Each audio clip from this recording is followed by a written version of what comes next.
Amongst all sporting activities, swimming is reputed to be the biggest booster to a strong body and healthy mind. Emeka Chuks Nnadi is the founder and director of Swim in One Day, an organization dedicated to promoting and teaching blacks in general and Africans in particular how to swim in the fastest possible manner. In joining us, I want to say thank you very much for joining us here on News Day.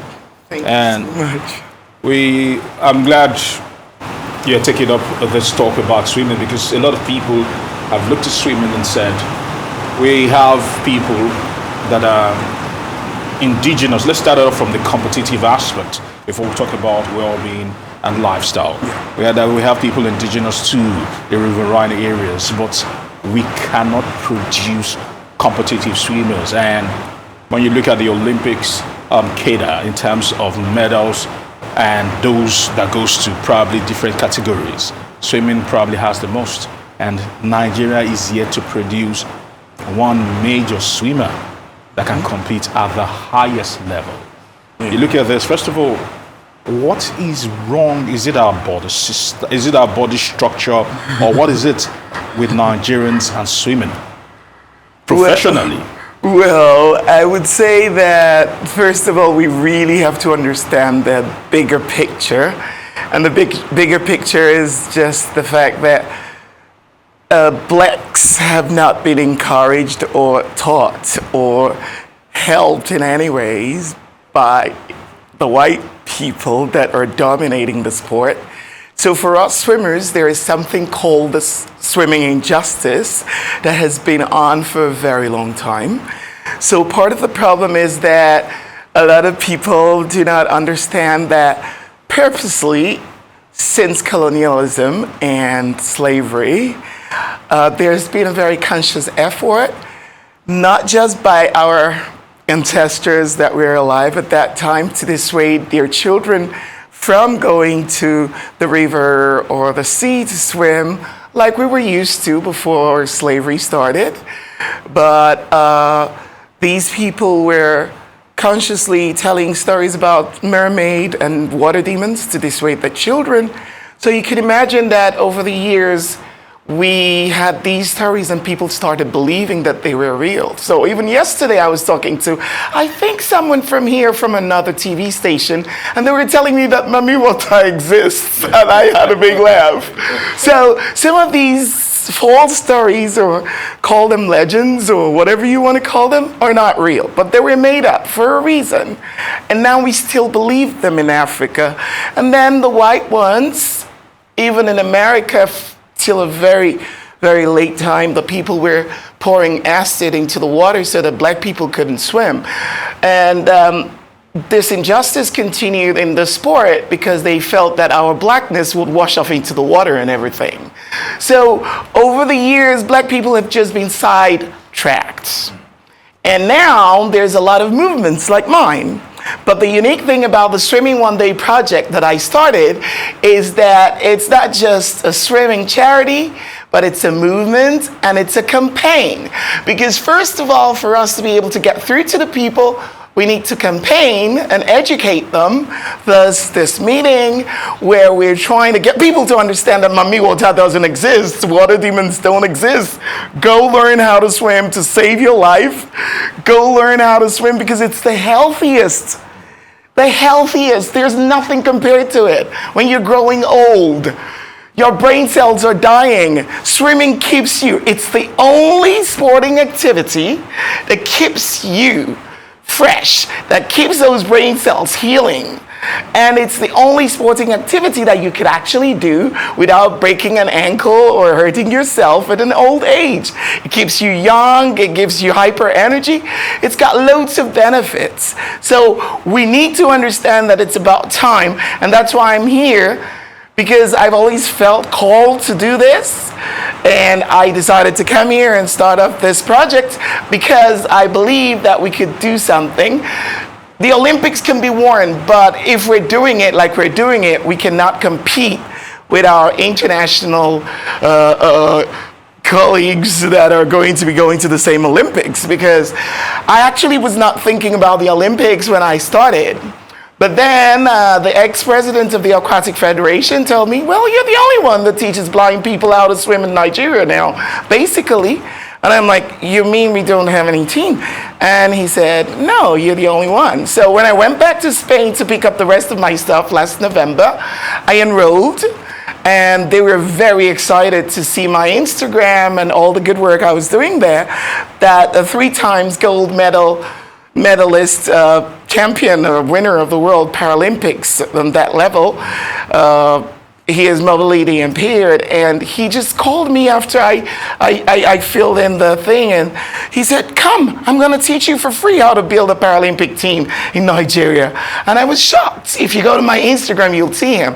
So now I have the knowledge, and we are hopefully going to build in 3 years a standard international level Olympic training ground for just not Paralympic swimmers, which is more like what I'm dedicating all of my time to, because they've been sidetracked. Our children are still locked up, and we need to get them out. There's so much ignorance about disabilities, and that's why I began to add disability awareness and inclusion as my 3rd mission after I came here, thinking that my mission for the Swimming One Day project is just going to be about swimming and the importance of swimming and why it's relevant now more than ever to learn how to swim at the fastest possible rate. Okay, if I may comment, so what makes the project Swimming One?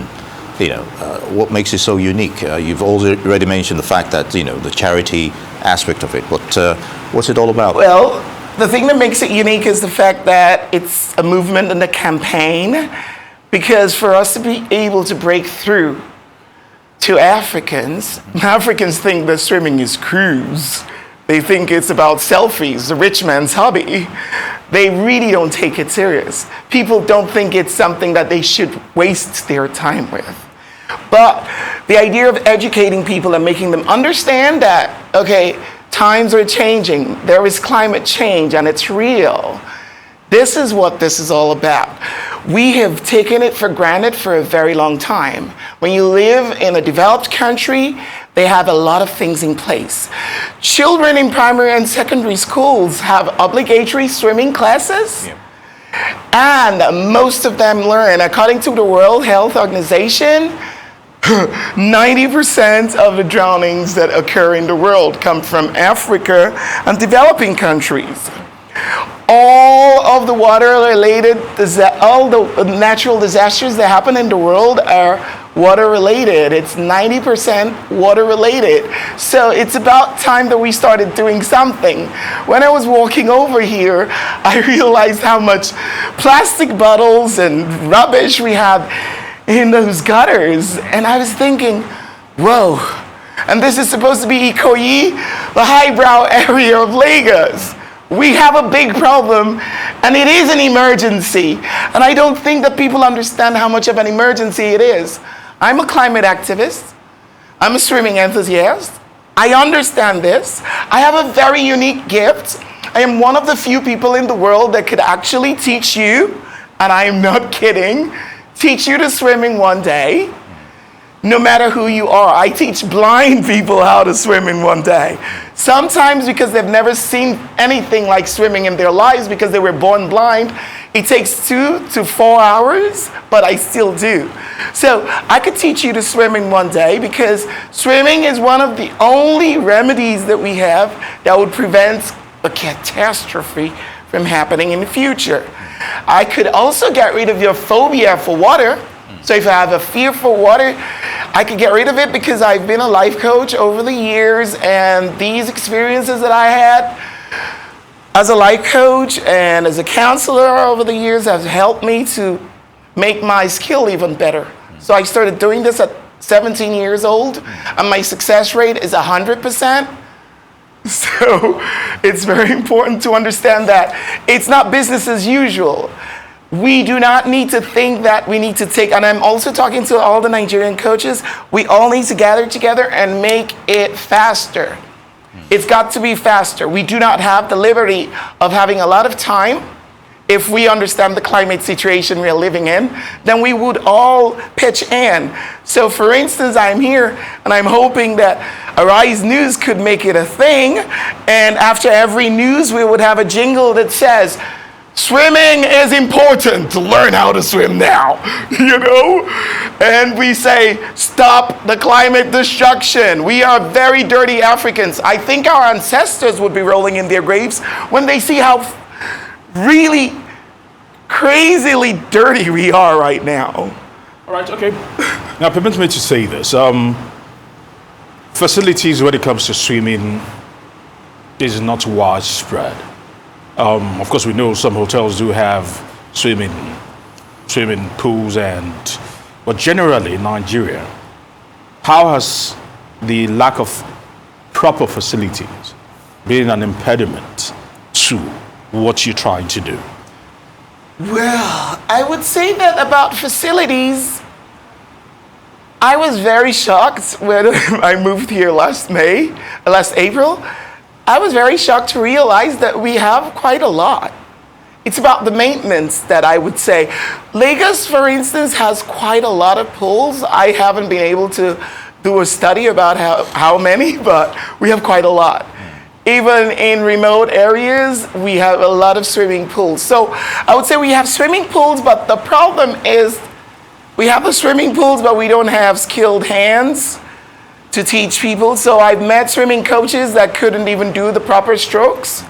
And I think that there's a big problem with, in general, awareness about water safety and survival swimming, which is what the Swimming One Day project is about. So if you noticed, I don't know if you guys remember, but I don't remember exactly the time frame, but when I got back here in May last year, there was a story about 3 kids in Ajah estate that died from swimming. And these kids, they lived in an estate that had a swimming pool. They were going there to swim all the time. They could swim. So the problem that we have is that water safety and survival swimming is not stressed enough. And I think we do not have a lot of competent hands. I took in a guy because part of what the Swimming One Day organization is trying to do is to train its own coaches. But we need people that are passionate, and that is the key for us. I took in a guy and I gave him a training, and he was tired after a while, and he was like, no, I can't do this. Because rolling on that, hopefully you can do this in 1 minute. Who are the easiest to train? You know, which age group, age bracket? Well, the easiest people I found out for me to train are the ones that have the most fear. So when you have a phobia, people think that it's going to be impossible for you to ever learn. But I found out that when you train people that have a phobia, they go like, whoa. So it completely changes everything. So they go like all out once they conquer their fears, because in reality, because of my knowledge, I know that phobia and fear is just a product of our imagination. It's not real. So with my wealth of experience, I get them moving, and before you know it, they're usually the best ones because they learn fastest and they do greater things than regular people that are used to the water. So the idea that swimming is something that we cannot learn is a thing of the past, because I'm here to make sure that even the worst person can learn. And the beautiful thing about what we brought in with the Swimming One Day project is that water therapy is something that we've not been using or focusing on. There are so many maladies that we could just heal with the water. The water is gifted with a lot of beautiful minerals. The sea, for instance, you have asthma, you go swimming in the sea, a lot of times you could get completely healed. And apart from getting completely healed, you could get a lot of relief just from being in that water. Oh, wow. So there's so many things we are bringing in to change the narrative. And unlike everywhere else in the world, because I'm a philosopher, I decided that I would not teach survival swimming in the swimming pool. Think about it. survival swimming in the swimming pool. Yeah. When there is a disaster, it doesn't happen in the swimming pool. It comes in the form of a big mass of water. So what we do is that we actually take the people and bring them after they've learned enough with the help of a swim buoy that goes tied around their waists and it extends. Emeka, Then they I wanna could say learn. Thank you very much. Yeah. And mighty commendations for what you do and the Swimming One Day project and initiative. Certainly, we'll still be catching up with you in subsequent edition of the show. But I want to say thank you very much for joining us here on Newsday today. Thank you Thanks for very coming. much for having me. I'm very pleased to be here. Always a pleasure.